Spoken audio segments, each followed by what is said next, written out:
જી નમસ્કાર, અમારી ચેનલમાં ફરીથી એક નવા વિડીયોમાં તમારું સ્વાગત છે. મિત્રો, તમે બધા મસ્ત હશો, મજામાં હશો. મિત્રો, આપણે વાત કરીશું જે આપણે સિરીઝ ચાલુ કરી છે જીએસઆરટીસી ડ્રાઈવર કંડક્ટર હેલ્પર માટે ગુજરાતનો ઇતિહાસ 1000 MCQ. તો મિત્રો, વિડીયોના માધ્યમથી થોડા પ્રશ્નો બનાવી અને આપણો જે ટાર્ગેટ છે 1000 MCQનો, જે ઘણા ઉપયોગી સાબિત થશે, જે આવનારી પરીક્ષામાં તમને 100% ફાયદો થશે. તો 1000નો ટાર્ગેટ જે રાખેલો છે એ ટાર્ગેટ આપણે થોડા સમયમાં પૂરો કરી લેશું. તો જે પ્રમાણે અગાઉની જે પરીક્ષામાં જે પ્રશ્નો પૂછાયેલા છે, બરાબર, અને બીજા પ્રશ્નો, તો એ પ્રમાણે આપણે વિડીયો બનાવતા રહીશું, જેથી કરીને આવનારી પરીક્ષામાં તમને ઘણો ફાયદો થશે. તો મિત્રો, આ જે વિડીયોમાં પ્રશ્ન અને એની સમજૂતી પણ આપેલી છે. તો ચાલો મિત્રો, જો ચેનલમાં નવા હોય તો ચેનલને સબસ્ક્રાઈબ કરી લેજો અને વિડીયોને વધુ શેર કરજો, લાઈક પણ આપી દેજો. તો ગુજરાતનો ઇતિહાસ અગાઉની પરીક્ષામાં પૂછાયેલ MCQ જીએસઆરટીસી હેલ્પર કંડક્ટરને ડ્રાઈવર ભરતી પરીક્ષા માટે ખાસ. હવે 2020માં જે અગાઉ જે પ્રશ્નો પૂછાયેલા હતા, તો તેના વિશે ચર્ચા કરીશું. જે ગુજરાતનો ઇતિહાસ, તો ઐતિહાસિક નગરી કપડવંજનો ઉલ્લેખ રાજપૂત યુગના જૈન સાહિત્યમાં કયા નામથી કરવામાં આવે છે? કરપટ વાણિજ્ય, કીર્તિનગર, કપડવંજ, કુંડરનગર. તો તેનો સાચો જવાબ છે ઐતિહાસિક નગરી કપડવંજનો ઉલ્લેખ રાજપૂત યુગના જૈન સાહિત્યમાં, જેને કરપટ વાણિજ્ય તરીકે ઓળખવામાં આવે છે. તો રાજપૂત યુગના જૈન સાહિત્યમાં કપડવંજનો ઉલ્લેખ તેના પ્રાચીન સંસ્કૃત નામ કરપટ વાણિજ્ય એટલે કે કાપડનો વેપાર તરીકે જોવા મળે છે. એના પછી વાત કરીશું તારંગા પર્વત ઉપર આવેલ ભગવાન અજીતનાથનું ભવ્ય જિનાલય ગુજરાતના સોલંકી રાજાએ બંધાવ્યું. આ ચૈત્ય કયા વર્ષની આજુબાજુ બંધાયેલો અથવા તો આસપાસ બંધાવેલ? તો તારંગા પર્વત પર આવેલ ભગવાન અજીતનાથનું ભવ્ય જિનાલય ગુજરાતના સોલંકી રાજાએ બંધાવ્યું. ક્યારે? તો સંવંત 1216માં. બરાબર, સંવંત 1216માં. તો કે સોલંકી વંશના રાજા કુમારપાળે વિક્રમ સંવંત 1216ની આસપાસ તારંગા પર્વત પર બીજી જૈન તીર્થંકર ભગવાન અજીતનાથનું વિશાળ અને ભવ્ય જિનાલય બંધાવ્યું હતું. એના પછી વાત કરીશું ત્રીજા નંબરનો પ્રશ્ન. કલિકા સર્વજ્ઞ હેમચંદ્રાચાર્યનું બાળપણનું નામ શું હતું? તો આ પ્રશ્ન વારે ઘણી વખત પૂછાય છે. તો કલિકા સર્વજ્ઞ હેમચંદ્રાચાર્યનું બાળપણનું નામ હતું ચાંગદેવ. બરાબર. તો હેમચંદ્રાચાર્યનો જન્મ ધંધુકા. આ પણ મિત્રો પૂછાય છે કે હેમચંદ્રાચાર્યનો જન્મ ક્યાં થયેલો હતો. હવે આમાં ગડબડ ક્યાં થાય છે? ધંધુકા અને ધોળકા, એમાં આપણે ગડબડમાં આવી જઈએ છીએ. તો ખાસ યાદ રાખવાનું ધંધુકા. ઘણી વખત ધોળકા પણ લખાઈ જાય છે, એટલે આ ખાસ યાદ રાખજો. કારણ કે આ પ્રશ્નમાં જ મારે પ્રોબ્લેમ થયો હતો પરીક્ષા વખતે કે ધંધુકા લખું કે ધોળકા લખું. બરાબર. તો જો તમે વાંચેલો હશે તો તમને યાદ આવશે, પરંતુ ઓછું વાંચેલું હોય, રિવિઝન ના કર્યું હોય, તો આમાં આપણે ફસાઈ જઈએ કે ધોળકા લખવું કે ધંધુકા લખવું. બરાબર. તેમનું બાળપણનું નામ ચાંગદેવ હતું અને દીક્ષા લીધા પછી તેમનું નામ સોમચંદ્ર અને ત્યારબાદ હેમચંદ્રાચાર્ય પડ્યું. એના પછી ભૂચર મોરીની લડાઈ કયા ગામ પાસે થઈ હતી? જે ભૂચર મોરીની લડાઈ થઈ હતી એ કયા ગામ પાસે થઈ હતી? તો ધ્રોલ. આ પ્રશ્ન પણ ઘણી વખત પૂછાયેલો છે. તો ઈસવીસન 1591માં જામનગર જિલ્લાના ધ્રોલ પાસે આવેલ ભૂચર મોરીના મેદાનમાં જામ સત્તાજી અને મુગલ સુબા મિર્ઝા અજીઝ કોકા વચ્ચે ઐતિહાસિક યુદ્ધ થયું હતું. બરાબર. મોગલ સલ્તનત કયા રાજા દ્વારા ગુજરાતમાં જજિયા વેરો નાખવામાં આવ્યો હતો? કયા મુગલ સલ્તનત દ્વારા અથવા તો કયા રાજા દ્વારા? બરાબર. ઔરંગઝેબ, મુજરબ શાહ, અકબર, અલાઉદ્દીન ખિલજી. તો તેનો સાચો જવાબ છે ઔરંગઝેબ.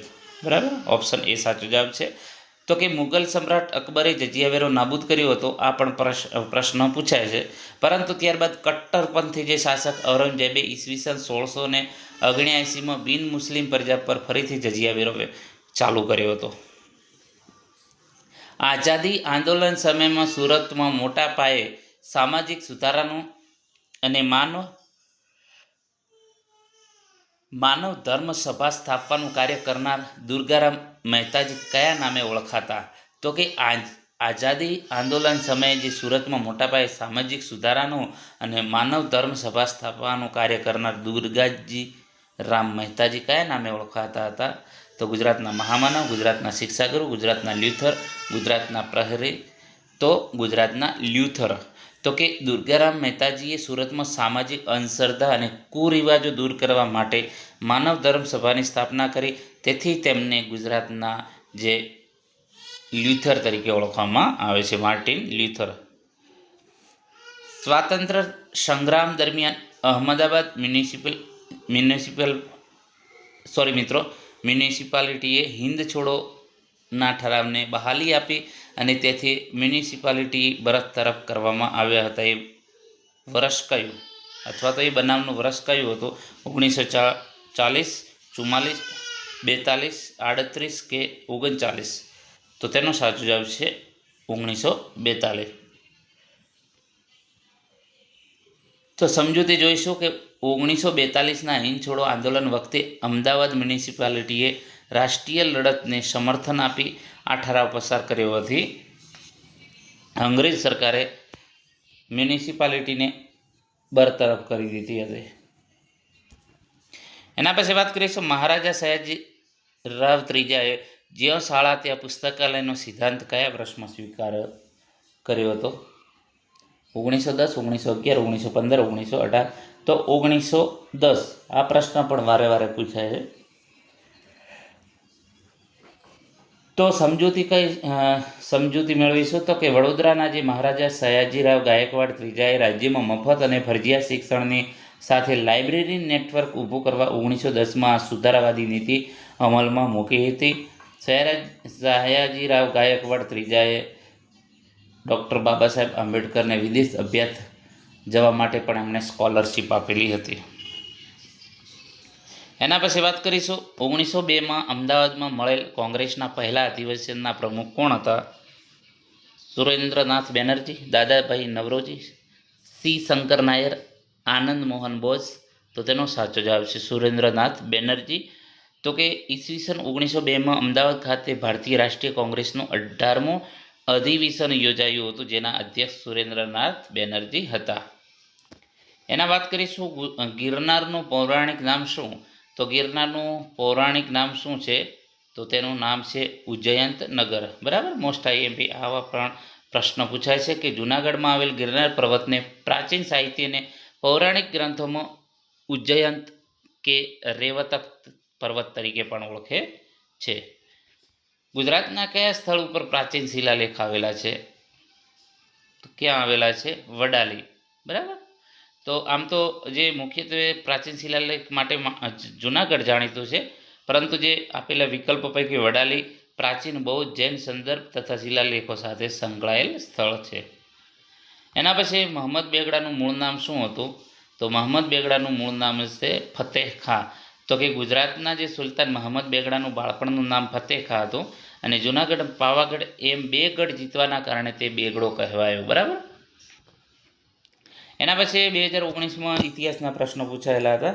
તો કે ગુજરાતના પૂર્વ મુખ્યમંત્રીઓ તેના શાસનકાળના ક્રમ અનુસાર ગોઠવો. બરાબર. તો અહીં મુખ્યમંત્રીઓના શાસનકાળ આવેલો છે, તો એના શાસનકાળ પ્રથમ કોણ હતો એ પ્રમાણે ક્રમ વાઇઝ ગોઠવવાનું છે. તો અહીં સમજૂતી આપેલી છે સી નંબરમાં, તેનો જવાબ છે. તો પહેલું વાત કરીશું હિતેન્દ્રભાઈ દેસાઈ 1965-71માં. એના પછી ઘનશ્યામભાઈ ઓઝા આવ્યા 1972થી 1973. એના પછી બાબુભાઈ પટેલ 1975-77. છબીલદાસ મહેતા 1994થી 95. એના પછી દિલીપભાઈ પરીખ 1997થી 1998. એના પછી સમાજમાંથી અસ્પૃશ્યતાનું દૂષણ દૂર કરવા 1932માં મોટી ચળવળ ઉપાડવામાં આવીને સવર્ણો દ્વારા અસ્પૃશ્યતા નિવારણ સંઘની સ્થાપના કરવામાં આવી. આ સભા કયા સ્થળે મળી હતી? તો મુંબઈમાં. સાચો જવાબ છે મુંબઈ. તો કે મહાત્મા ગાંધીના ઉપવાસ બાદ 1932માં મુંબઈ ખાતે સવર્ણ નેતાઓની પરિષદ મળી, જેમાં અસ્પૃશ્યતા નિવારણ સંઘ પાછળથી હરિજન સેવક સંઘની રચના કરવાનો નિર્ણય લેવાયો હતો. મોગલ સમયમાં મક્કા હજ કરવા જતા યાત્રીઓની આવવા જતા ઉતરવા તથા રહેવાની સવલતો માટે બાંધવામાં આવેલ મુગલ સરાય ઇમારતનું નિર્માણ કોના દ્વારા કરવામાં આવેલું હતું? તો બાદશાહ ખુદા બંદા. બરાબર. તો કે સુરતમાં આવેલી ઐતિહાસિક મુગલ સરાય ઇમારત હજ યાત્રીઓની સુવિધા માટે નિર્માણ પામી હતી. સૌરાષ્ટ્રમાં રજવાડાઓના એકીકરણ બાદ નવા સૌરાષ્ટ્ર રાજ્યનો આરંભ થયો અને આ ઘટનાને સમકાલીન ઇતિહાસનો સૌથી નોંધપાત્ર એકીકરણ તરીકે કોણે ગણાવી? તો તેનો સાચો જવાબ છે જવાહરલાલ નહેરુ. તો કે સૌરાષ્ટ્રના 222 નાના મોટા રજવાડો એક કરીને યુનાઇટેડ સ્ટેટ ઓફ સૌરાષ્ટ્રની રચના કરવામાં આવી ત્યારે પંડિત જવાહરલાલ નહેરુએ આ એકીકરણના ઉદ્ઘાટન પ્રસંગે તેને આ બિરુદ આપ્યું હતું. એના પછી વાત કરીશું 1952માં કોના પ્રયાસોથી પહેલી મહાગુજરાત પરિષદ મળી? તો ભાઈલાલભાઈ પટેલ એટલે કે ભાઈ કાકા. તો કે પૃથક ગુજરાત રાજ્યની માગણી માટે 1952માં અમદાવાદ ખાતે ભાઈલાલભાઈ પટેલ એટલે કે ભાઈ કાકાના પ્રયાસોથી પ્રથમ મહાગુજરાત સીમા પરિષદનું આયોજન થયું હતું. એના પછી ચાંપાનેર નગરનું શિલારોપણ કોના દ્વારા કરવામાં આવ્યું હતું? તો વનરાજ ચાવડા દ્વારા. વનરાજ ચાવડા જે ચાવડા વંશના શાસક વનરાજ ચાવડા એ પોતાના સેનાપતિને મિત્ર ચાંપાવાણિયાની યાદમાં પાવાગઢની તળેટીમાં ચાંપાનેર નગર વસાવ્યું હતું. તો આ પણ પ્રશ્ન પૂછી શકે છે. તો મિત્રો આવનારી જે તમારી પરીક્ષામાં આ ટાઈપના પ્રશ્ન પૂછાશે. બરાબર. તો આપણે જે પ્રમાણે 1000 MCQનો ટાર્ગેટ રાખેલો છે, મતલબ કે જે ઇતિહાસને ભૂગોળના, તો એ પ્રમાણે આપણે વિડીયો ડેલી બેઝ પર આવતા રહેશે. હમણાં થોડા કામમાં રોકાયેલો હતો એટલે હમણાં વિડીયો ઘણા મિત્રોના ફોન આવેલા કે સર હમણાં વિડીયો કેમ નથી, કોમેન્ટો પણ આવેલી છે. બરાબર. તો થોડાક કામમાં હતો એટલે વિડીયો આવી શકતા નહોતા, પરંતુ હવે ડેલી બેઝ પર આવશે.